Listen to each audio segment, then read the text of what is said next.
Zwami na Avenue Njoko numéro 73 na commune ya Kimbantseke, quartier Mikondo, référence Pont Mungurudiaka sur Petit Boulevard. Komi tungisa Mateo kota na kati nyonso ya sika. Tozali pe na groupe électrogène. Benga biso na plus 33 60 67 98 870. Pe na plus 243 81 08 24 952. Boye imalamu. Bozali Ebele, Bande Kobalandi, Plus Clair Télévision, la chaîne de vérité, Bande Kobalandi, émission, vérité de tous côtés. Mbote Nabino Ipaignon sur Joami Bino. Merci la fidélité et la confiance chaque jour. Bozali ko renouveler na Katia la chaîne de vérité. Voilà, Mukolo Mwalelo, Tozali Nesengo Yakoyamba Ponabino sur ce plateau. Mon Amboka Nico Faye, procureur général près les peuples congolais. Et l'ongona yende, Tokosolamami Matali Mboka Nabiso, ba détournement. Bas sanction, situation sécuritaire Yambo Kanabiso, processus électoral, voilà. Masolo, Tokolobela na kati émission Nabiso, Yambo Kolomwalelo. Sans plus tarder, na kopé ça déjà matondo mingi na Papa Gelor, pe na Joël Gonago, chasseur d'images, ba Bozali na Sima en réalisation, mais aussi ba Enyon, so Bozali Kolanda Biso de partout dans le monde. Sans plus tarder, na Pesimbo, t'es déjà invité na Ngai, l'homme de rappel national, mon Amboka Nikofa Mbote na yo. Merci beaucoup, estimé Joël. Tosali Mikolo Belé, je crois après plus de 2 mois au totalité, contre-temps, mais c'était pour moi une dette morale. Il fallait que tout ça l'engo. Voilà, nous en sommes là. Rappel national. Rappel national. Peuple Oyabiso, Ayabake, le lot Tchikali, na 54 jours pour ma ponomie. D'accord. 89 jours pour la fin de mandat. Parce que place où il faudra qu'on nuance ce que l'élection est salami et le bamité que non mandat ici. Mais tu as senga mutuna mutu asa la part au yaye. Tu as 147 jours banda Mwanamboka Salomo Kalonda Escadela Bakanga qui est dans les conditions que nous connaissons. On reconnaît que non mutunyon so bakoki ko kangaye. Mais pour na ko kanga mutu, il faut qu'il y ait des motifs valables. Mais on se rend compte que malgré que batindaka mandat de comparution te, batindaka convocation te, baleka kana mandat d'amener plus de 140 jours, le ministère public a du mal à faire asseoir accusation naie parce que bandaki na infraction et détention d'armes, les lots infraction wana eza sous-souté. Cette infraction a été abandonnée. Maintenant, on est dans autre chose. Un père de famille, mari d'une femme, dont la fuite n'était pas à craindre, il est là aujourd'hui, gravement malade. Cette maladie certifiée par une attestation médicale, les régimes tergiversent toujours. Merci beaucoup, Mwanamboka Aniko Fayo. Reprise, il y a un combat entre FARDC et M23. Vous allez koyamba yango lo lengenini. FARDC a essayé communiqué pour nakoyebisa na opinion nationale tant internationale attaque wana violence flagrance et a cessé les faits oyo ba terroriste M23 appuyé par Rwanda bazali kusala déjà ba publié qui ba image ya drone ou captura qui présence topé renforcement ya bayi M23 par Rwanda vous allez koyamba mayewana nyonso lo lengeni alors que vous allez okende na maponomi dans quelques jours ou dans quelques mois. Nakata qui rappelle les lots de commune à 531 jours banda bunanga na biso ekenda 58 jours banda bana Congo ya wazalendo bazwaki massacre na Goma.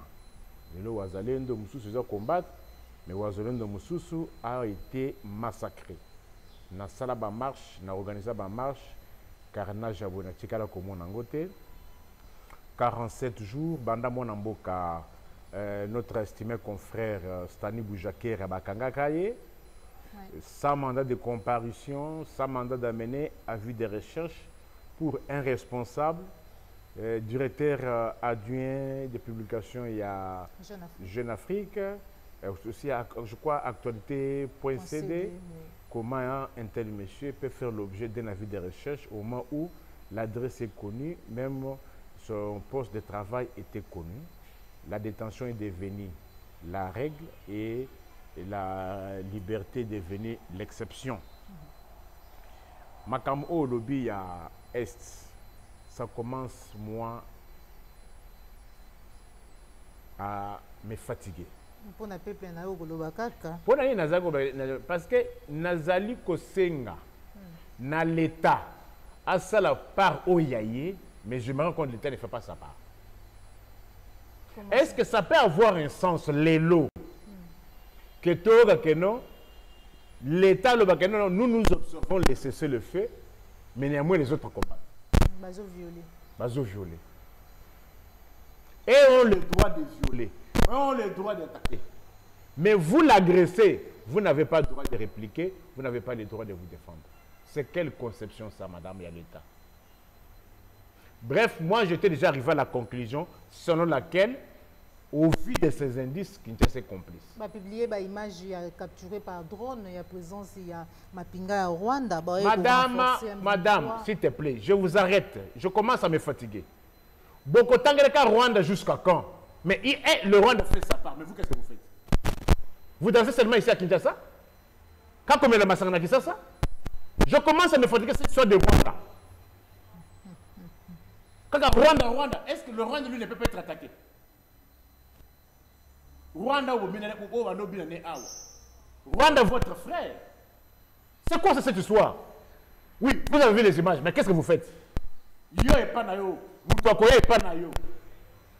Pour un voisin na yo, pour un voisin. Entre-temps, yo tikanda kuna yo, okenda ko luka ka ba chef de quartier parce que ba chef de rue, ba yeba na bisika ba salakate. Entre-temps, on pille chez toi. Commencez par défendre ta maison et tes enfants. C'est ça la logique. En diplomatie comparée, en politique comparée, lorsque le Hamas a attaqué l'Israël, Israël a zali mbokani, a zali ordre ya ONU. Même Washington, Israël a commencé par attaquer, par répliquer. Et non seulement Bitumbalelo, Israël attaque seulement la Palestine jusqu'en Syrie. C'est ça un État. Mais Bino Awa, Bazako Bomoba Congolais, Bazako Bomoba Congolais, nous nous observons, nous attendons de cesser le fait. C'est quoi ça, cette histoire? Ça s'appelle complicité. Matondo mingi mwana mboka Nikofai procureur auprès le peuple congolais lobi ça s'appelle complicité. Au monde il y a sanction. Et Bandi Albert Yuma, Déocratias et les autres, Cour des comptes décidé de geler bien à Bango, bazali cité na maimatali détournement, mais gestion, lecture nous allons ça par rapport à Maïwana Katamboka Nabiso. J'encourage la cour des comptes à faire le travail. Ceux qui moussa na Bango ezali basalango na ndenge lobani en toute impartialité, j'encourage. Moi je ne peux pas accepter que Mboka Neti Congo boye. Ça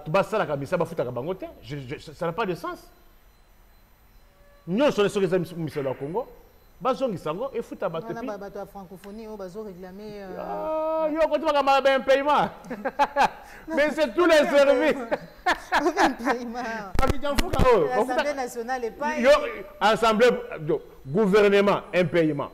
Un parlement, un paiement. Gouvernement provincial, un paiement. Assemblée provinciale, un paiement. Les services, établissements publics, un paiement. Société publique, un paiement. Dans le régime, un paiement, c'est pas détournement et collègue, il y a des sanctions. Et mais il y a moins. Avec 5 milliards, il y a Boïzala Kate. Parce qu'avec 5 milliards, on a Kabila Matata, on crée Transco, on n'a pas vu ça. Mais Transacadémia, dans moins de 6 mois. Dans moins de 6 mois, contrat de travail, ils atteignent la banque sur Transacadémia. Un paiement pour le bâti. Mais finalement, on va où, madame? Qu'est-ce que, madame, est-ce que dans l'œil de l'aigle, il y a un commis qui a émission, ce cas, c'est produire. Vous lui avez une émission, parti mon coboché. N'a pas Transacadémia. lorsqu'on crée des histoires sans avoir fait des études de faisabilité. Qu'est-ce qui a empêché le régime Oyo? Batika Transacadémie, est-ce le département ou bien direction de la Transco? Qu'est-ce qui a empêché? Parce que tout le monde a la Transco. Vous voyez que le scolaire est arrêté. Abonnement 48, 59 000, 58 000, 59 000. Même chose, abonnement 1 mois. La Transacadémie, 58 000, 59 000. Différence c'est les Arabes. Différence c'est les Arabes. Mais quand le pour la première fois, nous avons créé la société pour les étudiants. Et les leçons, on est où? C'est ridicule. Voilà. Alors, ceux qui courent des comptes, et Salim Moussala, bravo, mais il ne faudrait pas que la justice, il y a double vitesse. Justice, bisikagnon sur le but que non, détournement, il faut poursuivre. Parce que moi, je ne pouvais pas accepter que le Parlement et la présidence de la République, le dépassement budgétaire est là. C'est qu'il y a aussi une forme, il y a mauvaise gestion et qu'on ne poursuive pas. Est-ce qu'on peut expliquer aux Congolais tous les millions qui sont en dépassement budgétaire à la présidence Ouana? Ça va où? Est-ce que c'est différent dans la Banque centrale? Ce n'est pas différent. Nous, c'est ça à l'État. Nous, c'est ça à Congolais. Mais pourquoi au niveau de la présidence, on cherche des mots au maquis? Non, 25 millions par rapport à ce qui se passe à la présidence de la République. Là, il y a des centaines de millions. Pourquoi 25 millions au niveau de la Banque centrale peuvent être plus importants que 100 millions au niveau de la présidence de la République? Voilà. Ça, c'est une grande question. Ce sont des fautes de gestion. Faute de gestion est à la kabilongité. Si c'est moi, c'est moi. Si c'est toi, c'est toi. Mais lorsque, pour la même faute de gestion, toi, on te poursuit, moi, je ne me poursuis pas, là, ce n'est plus encore la justice. Voilà. Moi, je Nico Faye, na plénière, il y a lobby mardi 24 octobre au Tozali. Les députés nationaux, qui ont examiné rapport il y a Ecofin. Pourquoi? Parce que il y a 3 mois, il y a un pays. Tout à l'heure, c'est dit à quoi? Madame, le mensonge ne produise que le flair. Les mensonges ne produisent jamais le fruit. Mentez, mentez, il en restera quelque chose. Toutes les institutions de l'État, je gangrène un paiement. On a publié 16 milliards. Ils ont qu'à bic na papier, ça va zéro. Ils ont qu'à bic na papier. Nakoya Kobosa na Olimisanga, nazo qui demande Moko Express. Demande ya batwa SK. Supermarché na balobi procureur bango ba pesa 406 000 francs congolais, transport exaté, restauration exaté, atali pasoko e katani vome babwa kango. Même pe na station na bandeko na biso ba sécurité ba vigile. Même situation, contrat de travail exaté. Vous savez ce que je leur ai répondu? Je leur ai dit, vous les particuliers, bien privé, vous avez un contrat de travail exaté. Mais l'État Yemoko qui devrait surveiller, qui devrait faire le suivi de cela, Yemoko a créé une société Oyaye, contrat exaté, contrat de travail, na Transacadémie exaté. Oui bien. Ah bon? Kuna na Transacadémie, on t'engage comme arranger net na malewa. Net na cabine publique, Oye na 7 heures, au sali 3-4 jours, kende na yo. C'est comme ça que ça passe la Transacadémie. Je leur ai dit, ceux qui na Transacadémie, établissement y a l'État, ba contrat de travail exaté, a fortiori bien ba privé. Mais néanmoins, à ma qualité de procureur général pour le peuple na kotikate na koloba. Parce que je n'ai que ma bouche pour parler. Voilà. Rien que la bouche du procureur général pour le peuple congolais pour parler. Il y a un paiement, il y a un régime Oyo. Je vous ai dit, il y a 2 régimes qui ont eu la chance de faire mouche, mais malheureusement n'ont pas pu profiter de cela. Il y a un régime à Mobutu.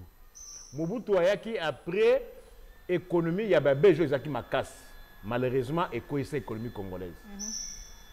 Kabila pour la refondation. Il a posé les jalons. Régime il y a des pères et des mères. Il y a un régime où il fallait qu'il écoute tous les jalons, il fallait qu'il va maintenir le rythme qu'on avance. Malheureusement, bazo qui ne somba ba dynamite na bamboka mususu pour baya ko buka nyo so bakutaki. ezali ko sala pasi lelo to limbisaka to le domaine à un paiement oui. bande comme sous ya Congo Airways balobi hormis que société kangi société ça na ba 13 mois ba famille nyonso wana ba ko vivre ndenge wana ba actionnaire to ezaki Kabila na matata madame batanga statut néanmoins ezala société ya Kabila na matata néanmoins ça desservait la population mais wapi obili bando matawana tous les régimes bato régime ba matina ba avion wana ezali ya matata na Kabila te quand est confondu comme matata na Kabila Antoine a voyagé combien de fois na Congo Airways bato gouvernement ba voyagé combien de fois na Congo Airways wapi yango lelo ba congolais boni bazana ba intérieur na ba billet muto akemwa kope na ye aza déjà na billet aller retour mbongo ezati siko aza bloqué kuna po ba Kabila Kabila néanmoins Kabila matata nous ont laissé Congo Airways wapi Congo Airways siko ya lelo il y a Antoine na Michel te madame tete au fongole ki page wana tokele nango Kabila matata bako batikeli biso Congo Airways mais wapi siko yo Congo Airways il y a Antoine Mukwantombolo na Sam Michel Sam Lukonde ba osenga deuxième mandat oui ya entre-temps tu vas salir mandat ya mibale ba pesa ko so muto sali musala malamu mandat ya mibale ba pesa musala automatique te oye okuti Congo Airways obuki oye okuti Transco na état oyuza nango lelo Trans Academy un paiement bato francophonie francophonie ba médecin ba benga ba lobi procureur ba lakaka bango $300 par médecin équipe médicale ya francophonie ba médecin wana $300 ba lobi ration na bango na restauration ba s'occuper ata 100 francs ba pesi bango ba beti ndembo pe ya basi ba nyonso c'est-à-dire régime ba kidamfuka mutu na mutu na kope na ye na degré o ya ye bana yirkini ba benga pa procureur ba bongisi kaka ba homme ba auditoire koloba te plafond pe ezate place à plafond tokomi kocha ba bâche toboka oche tembe kende na auditoire ya nani Bayona kende na auditoire ya Azama kende na auditoire ya nani auditoire ya Bayona auditoire ya Kalongo Mbikai na auditoire ya ba Azama plafond pe ezate mulili na mulili na faculté ya droit lelo na unikin mulili courant ezate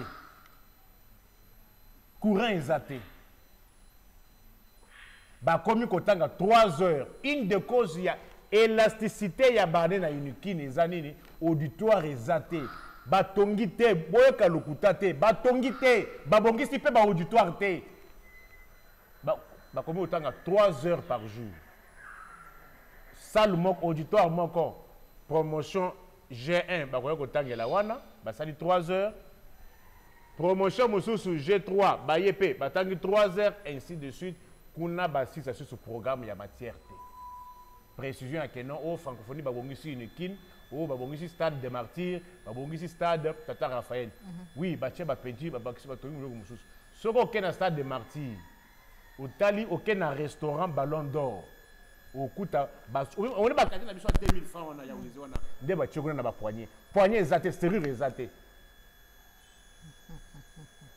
te on dit précision hein pour le bataille non la précision kende na stade de martyrs kende na restaurant Ballon d'Or serrure ezate poignée ezate ba tcheka na 2500 francs congolais et osuka ndenge nini mayo nyonso mona mboka assemblée provinciale nyonso balobi soki bamoni président provincial moko a convoqué plénière koulou na surie merci régime il y a 16 milliards dans le régime il y a 16 milliards 24 millions de dollars détournés mon mboka Patrick Local a alerté yango misolo ezalaki décaissé pour la construction ya route Kananga Mbujimai Pesabiso en image mon mboka Gelor on se retrouve juste après tous en réaction à mon mboka Nico Faye procureur près le peuple congolais vidéo à Patrick Local. Eh bien voilà, ils ont détourné chez eux. C'est extrêmement grave ce qui vient de se passer dans l'espace Grand Kassai. Eh bien voilà, Ils ont détourné chez eux. C'est extrêmement grave ce qui vient de se passer dans l'espace Grand Kassai. Route Kananga Mbujimai. Moussolima qui est belé. 27 millions de dollars américains pour na kotonga nzela wana ya route Kananga Mbujimai. Début ya ba travaux. D'après l'enquête Bomoni, IGF Alobi, sur le 27 millions décaissés pour la construction ya nzela route Kananga Mbujimai, 3 millions seulement ont été utilisés. Les 24 millions restants n'ont jamais été justifiés. Autrement dit, les 24 millions de dollars américains se sont volatilisés dans la nature. Pendant ce temps, la même société a problème. A Otiko Senga Lissou Sepa et à FPI, 27 millions de dollars américains. Oya Liboso, Basali Logomora Malongate, 3 millions seulement, 24 millions. Balié, Aïgo Senga Lissou, 27 millions. Quel degré ya Moyibi? Quel degré ya Moyibi? Degré ya Moyibi ya Boeko Mouter Mabe. O Ekomi Kindoki. Nzela wana c'est une route, Kananga Mbujimai c'est une route à peu près 300 km. Na moto basalaka toute une journée. Ça veut dire longwe Kananga autour ya 6 heures. Okoko Mbujimai 18h 19h. Na moto na vélo rosala 2 jours. Na mutuka rosala même un jour pratiquement. Comment boko yiba mbongo ya kotonga pa na bino moko? Miyibi. Et pas na bino moko bozi bo yibi. Et puis l'année électorale, t'as la bateau, t'as sonité. Après ils vont dire non, c'est Kabila, ne mutasunga kabisote non, c'est Mobutu. Bino moko bozana pouvoir. Qu'avez-vous fait chez vous? Bokenda kotonga cybercafé moko wa na Mbujimai. Vous avez déplacé tout un président pour inaugurer un cybercafé avec 5 ordinateurs. Bozo boyiba mbongo arame. Mbongo arame boyiba ba Congolais. Bokenda kotonga université Panabino. Près de 55 millions. Détournés. Boyiba. Vous-même vous avez dénoncé. Sur base de quoi Bisoba Kassayen, tu repères sous le deuxième mandat, tu repères Félix Tshisekedi. Boye bitanga salara première tournée na espace Grand Kassai. Voilà, mon amboka Nico Faye, procureur auprès les peuples congolais, qui le 24 millions, misolo ya construction et route pour le peuple na yo détourné. Programme 100 jours et sur année. Compliqué, hein? Rétro-commission, 15 millions de dollars. Ils seront donnés. 27 millions de dollars palissade. Ils seront donnés. 14 millions de dollars dans Mbujimai. Il y a une pyramide. Pyramide, il y a un pharaon. Il y a 14 millions de dollars. Ils seront donnés.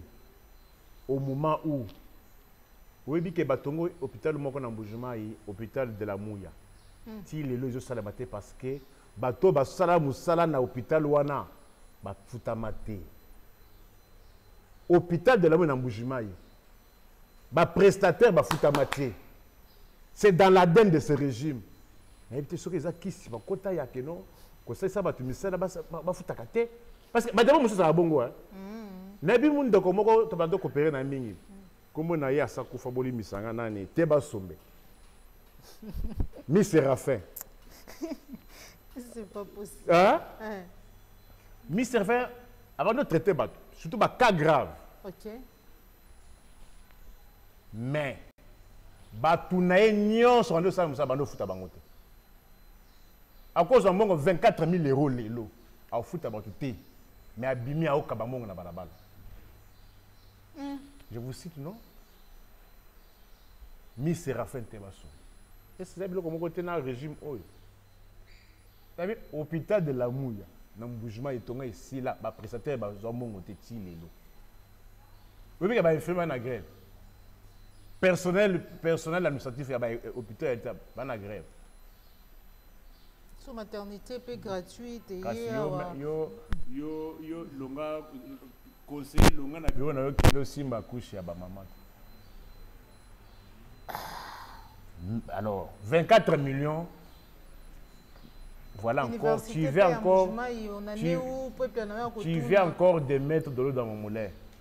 Vous avez dit que non, Yuma et les autres, on les a interdits de voyager. Oui, sanctions. Qu'on voit aussi les sanctions dans les 24 millions.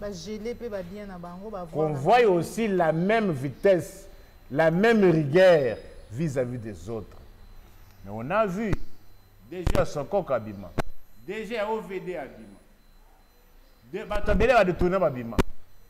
y a programme 100 jours, 480 millions de dollars. Procès 100 jours, Kameri, 57 millions de dollars. Mais moi,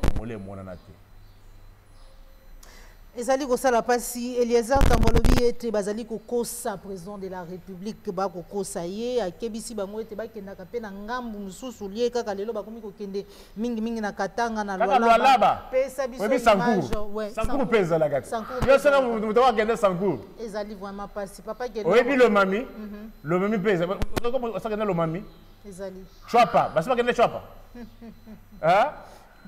Moi, je vais vous vidéo ya ndeko Eliezer ya mboto clôturer na dossier au tokota na matali processus électoral pour tokabona na mwana mboka Nico Fay en image. Basi ba voyage osala kana Lubumbashi pebo komi ko sala na Kolwezi posala kangwe pa na bino posala kangwe pa na bino boka basi ba voyage osala kana Lubumbashi pebo komi ko sala na Kolwezi posala kangwe pa na bino posala kangwe pa na bino boka kasoni. Madame Abino est aussi l'erreur, c'est quoi? Français Nabino, t'as ce que dit français, bah, vous voyez, moi, yo bata mesate. Na démarche, t'as démarche. Zonge pas Nabino, zalake pas Nabino. Vous devez apprendre à Kobongi, c'est pas Nabino, j'écrirai tous les jours. Que inanga, bosibo inanga, que boko inanga Nabino ngate, bokende bon diaboliser, boloba, ndengeni bokoloba, je resterai ici. Mais je vous poserai la question. Les jours que l'essai va atterrir en Bouchima et pendant la campagne, qu'est-ce que tu vas dire? Les jours que l'essai va atterrir à Kanang, la campagne, qu'est-ce que tu vas dire? Les jours que l'essai va retourner en Mbandaka, wana na sikina na 3 provinces, na koyapo na Bandundu, le grand Bandundu na Zoya. Apana huku, na Zoya. Donc le bilan est? Je me réserve, na liniko tango kumba batute. Monsieur le président de la République, ce que vous avez poste, ngana mona kayote. Nanzela jourwano lekina mbiki kosala ko fati omoni na yonga te mutu kezo leka na ba moto na ba moyen komona mkolwango yachi ko déposer candidature na miji koloba fati et soda moko kaninga na monoko moyen ko sala ezate paquet pe ezate bakaninga na miji koloba fati président bakaninga na lokola bapesa ki bango consigne bakanga na monoko pour kamona ngate kino batu bamona bao bamona kayo bazokosa yo excellence monsieur le président de la République tala makamune lezo salim vous venez yako gracier mukungubila na batu na ye edi kapenda abima batu bazoloba abimi me baleki na ngai ba Christian mukadi babem chimanga qui continue à croupir bango baboma nani basala lisumu nini eleki abatu nyonso oyo. Et les commissionnaires prêts, ils ne plaideront jamais la cause des combattants. Mais c'est un monozotique à la cacao. Nauchi na biloko ya francophonie. Tangu francophonie yindaki, ezalaki ko sale mangana zalaki na bangote. Yaya oyo azalaki ko coordonner, a invitanga na bureau na yewa na vansanga soki combien d'heures. Après kanina nga photo ici. Nabi. Lelo batu babimi wana ke bazo futa mate. Et voilà, ceci, cela. Et vous travaillez contre les chefs. Et là, de mon côté, monsieur le président de la République, vous devez payer l'argent des gens. C'est qui me dit que vous avez déboursé. Suivez alors celui qui a détourné. Olivier Falova va détourner. Mais bon, va te kéwap. Bangonde va yati ko sala bénévolat. Binogolia Kambou. J'étais avec eux. Là, m'a encouragé, bah, on a le marché. Eliezer est contre nous. Dans ce qui c'est mission. Moi, Namboka Nikofaye, Olandi Lolenge Nini, Eliezer alerté. Alobeli Félix, tu sais que tu as Rokamba Bissou, ba vérité, Albiba Kosa été. Mayo Bazali Koyebisa, ils contraire à l'obéli, ba nomination, notamment, il y a Edi Kapende, libération, il y a Mukungubila. Tout ça, le lengo yoki, lecture nous a dit que ça est-ce que vraiment Bazali Kosa est, Toye Moko Bazali Kosa la Makambo Lenga Lingi, Oyoki le Lengi a empêché, Bandeko, le Loba, Fungoli Pinzanzela, Nangambu Yakatanga, Pe à côté à Fifi Masuka. Réaction à you. Le Congo a 2 345 km², 400 quelque chose à la fin. La fréquence, il y a des Congo et l'élo. Le nombre de voyageurs qui sont là-bas. Ils ont combien? Tout le monde, si vous avez Sankuru, si vous avez Lomami, si vous avez Chwapa, Mongala. Je peux une réponse. Est-ce que les lots na chopo, Villa Kisangani, motizo kopela kuna? Kana Villa Kisangani, bazoko bumana, makasi na Villa Kisangani. Boutou ya lundi au mardi. On a tué combien na Beni? Une trentaine de personnes. Dans un régime qui a normalisé les morts. Je n'aimerais pas beaucoup vous dire. Quand on gracie quelqu'un, les gens qui ont été condamnés dans l'assassinat d'un chef de l'État, et puis non seulement se limiter là-bas, qu'on peut se supporter sa responsabilité, c'est une autre forme, il y a consacration, il y a massacre, il y a chef de l'État. C'est-à-dire, on encourage les gens à aller tuer encore, fomenter des coups d'État. Parce que quand il y a une décision de justice, c'est ça la vérité judiciaire. Et cette vérité ne peut pas être balayée par une décision administrative. La grâce est une mesure administrative qui n'annule pas la peine, qui n'efface pas l'infraction. Est-ce qu'ils ont été d'abord réhabilités? On assiste à cela. Mais il y a beaucoup de Congolais qui sont en prison sans procès, détenus une année, 2 ans. On m'a parlé encore d'un certain Mwanzala. Près de 9 mois depuis qu'il a procès à la KT. Mais, comme tendons vers la fin de mandat, il faut poser les actes et justifier le bilan. Le bilan, on ne cherche pas dans 2 mois, madame. Le lot 54 jours. Et je suis au bilan. Le temps, il y a bilan est déjà passé. Peuple à cause de la bilan à dollars, le 258 000. Vous savez comment, non? 1 litre à essence, c'est 3250 francs. Nanor qui vous montre et coupé là. Moi, Nakatanga paie taxi 2000 francs. C'est ça le vrai bilan. Kabila Matata Matika Libiso, 1 litre à essence, 1450 francs. Moins d'1 dollar. La crise mondiale, c'est pas dû à la crise mondiale. On a quoi aussi ça? Crise mondiale. Mais cette crise mondiale est ça. Bidio comme 16 milliards d'euros. T'es malembe, hein? Réflexion en gros. Crise mondiale, c'est pourquoi monsieur budget à 16 milliards d'euros. Les lots 1 litre essence na Kinshasa 2250, au-delà d'1 dollar. Et les pétroliers se plaignent. Quand des cas, il y a Kidjanfouka. Plus de 100 millions de dollars. Ils étaient sur le point à Kokangaba Station. C'est ce qui s'est fait déjà dans le Haut-Katanga, dans le Bumbashi. La station n'est pas parce que la situation est que on ne traite pas tous les Congolais de la même manière. Il faut faire tout pour étouffer le déchet à Kinshasa. À l'intérieur, c'est ce qui s'est fait aujourd'hui. Situation où il y a des pétroliers sur toute l'étendue nationale. Parce que les Indiens à Kinshasa, c'est les mêmes Indiens à Lubumbashi. D'accord. Merci beaucoup, mon Mboka Nico Faye, procureur auprès des peuples congolais. Pour finir le processus électoral, on a une liste qui est publiée par CENI. Atalisa qui était candidat qui en ordre. Nangongao, tous a dit que la Cour constitutionnelle. On a publié la liste, on maintenir, retenir les candidats bazali en ordre. Mais déjà, les recours aux la Cour constitutionnelle, notamment il y a cette Kikouni, il y a Delis Sanga, Oyo, bazali ko senga été candidature, il y a président de la République Félix Tshisekedi a invalidé. Mon colobi était, azali na problème, il y a faux et usage de faux. Moussous a-t-il ici été pour une raison, il y a diplôme. Lecture na yo ya mbotoko na oyo ya Noël Tchani o ya sili ye pe ko déposer plainte contre Moïse Katumbi pour na maimatali attestation to ba été de nationalité congolaise. Certificat de nationalité. Ouais, certificat exactement. Bon.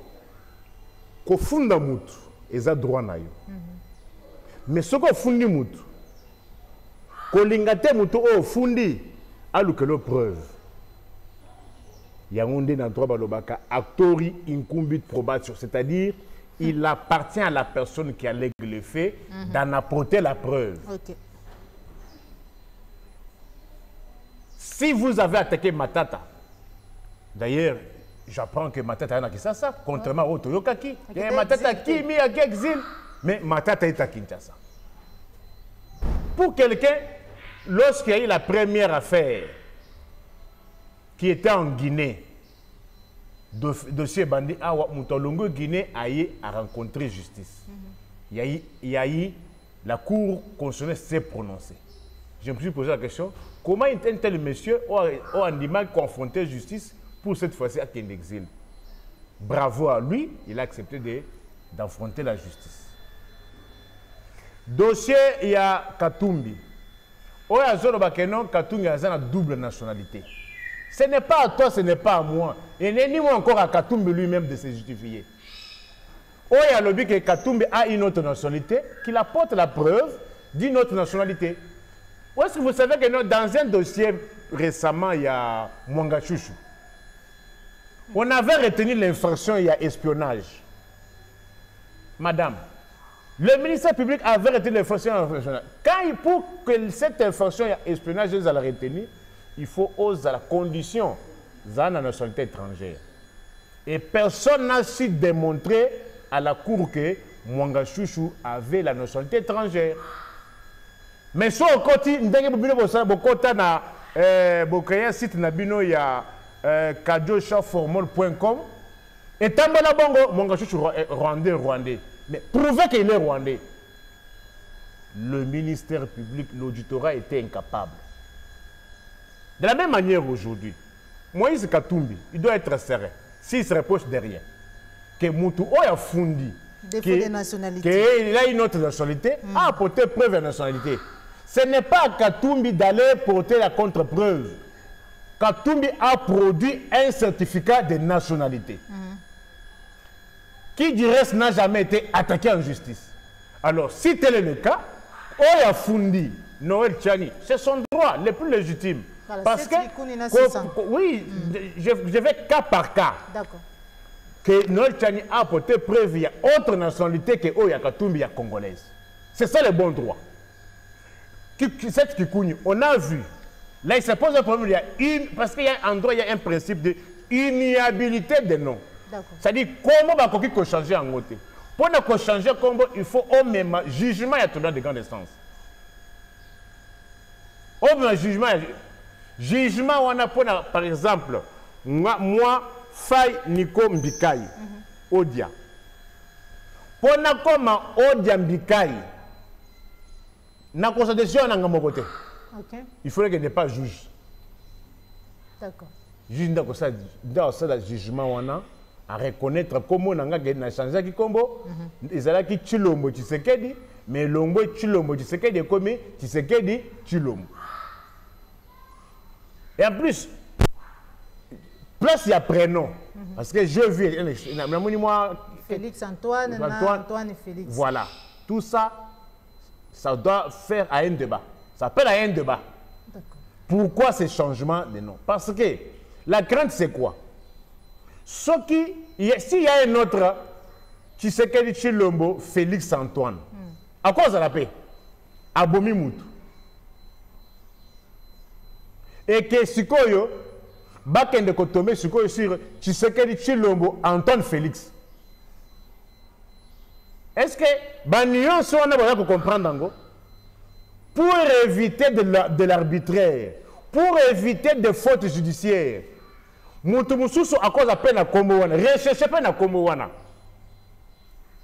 Ce qui a fait la mbeba, c'est le crime. Bapesi Kombo.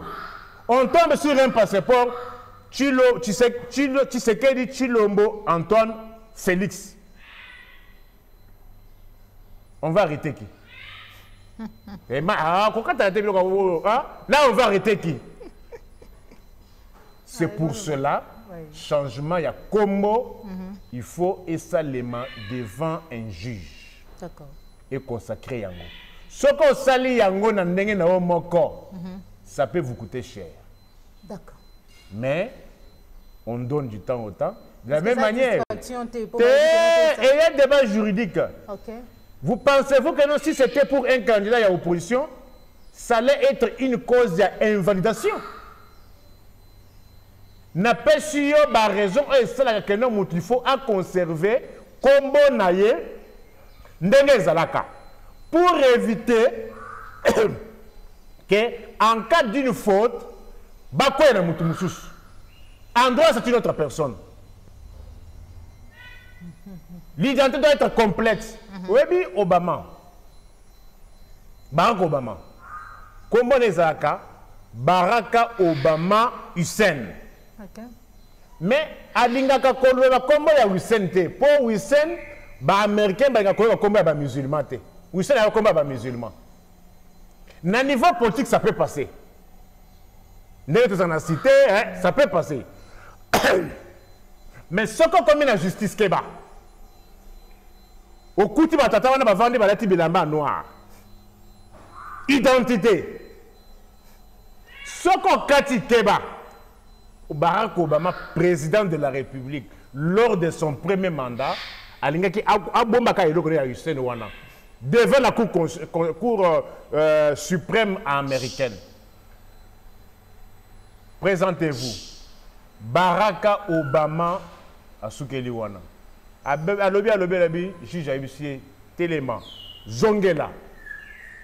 Président d'identité de Nyonso. Barack Obama Hussein. Continuez.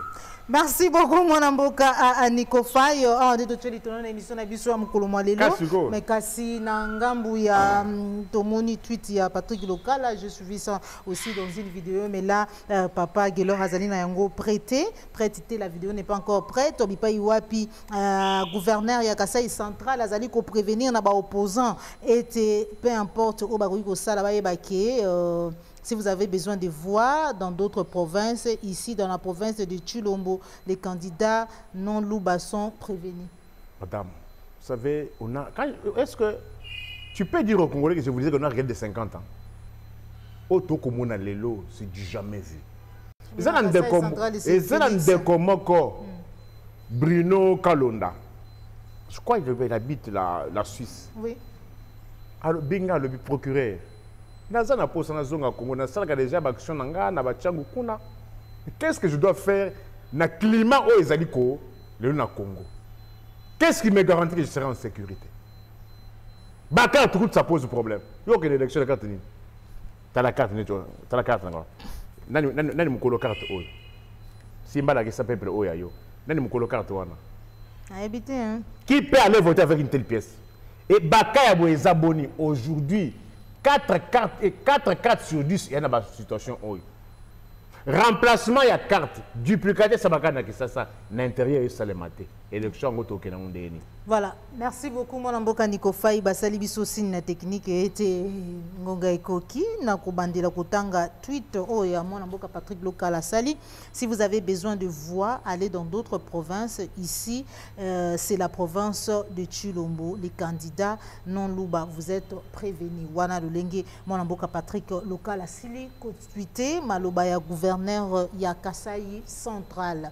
Bande ko balandi appliquer à télévision tous ala ki bongo en direct to kutani bongo toujours na kati appliquer à télévision la chaîne de vérité mon amboka Nico Faye un message na ba nyonso bazuli bako ya kolanda yo surtout na peuple na yo kolanda yo ba congolais na sepeli mingi tozawa na pona Congo mboka yo kende mabe makas insécurité dans tous les secteurs.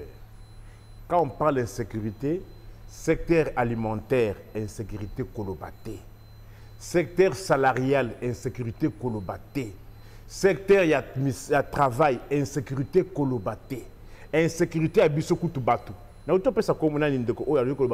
Il a l'intention, mais est-ce que les conditions sont réunies pour aïe? Insécurité identitaire, la carte insécurisée bisopé. Nous avons des problèmes à 54. Si on a le but d'élection, peut-être na okosa. Si on a le but d'élection, peut-être na kosi. Tout peut s'attendre, je vois le volume du travail. Na Bukavu kuna plus de 1700 machines batumbi yango. Na Bukavu. Plus de 1700 machines au Kenya kuna batumbi yango. Insécurité. Comment les gens vont battre campagne? Les gens vont aller voter avec quoi? Tout ça, ce sont des problèmes que le régime aurait dû trouver solution. Mais malheureusement, le régime, la sécurité des Congolais et de leurs biens, c'est leur souci cadet. Pour ceux qui méritent nous contacter, peuvent nous contacter au plus 243 81 64 44 165. Plus 243 81 64 44 165. Matondo mingi mona mboka Nico Faye, matondo na mona mboka Gelor, na Joël Gona gauche chasseur d'images, sans oublier Popola Yombe de Koutani Bongo toujours sur Plus-Clair Télévision, la chaîne de vérité. Au CPLA qui est une émission, la équipe est partagée, Mbala Liboso Landa Biso, Kobo Sanate ko s'abonner. Au revoir. Yasika eye bana ya changu bazaya kosepela chambre froide ya Koloué ezwami na Veninjoko numéro 73 na commune ya Kim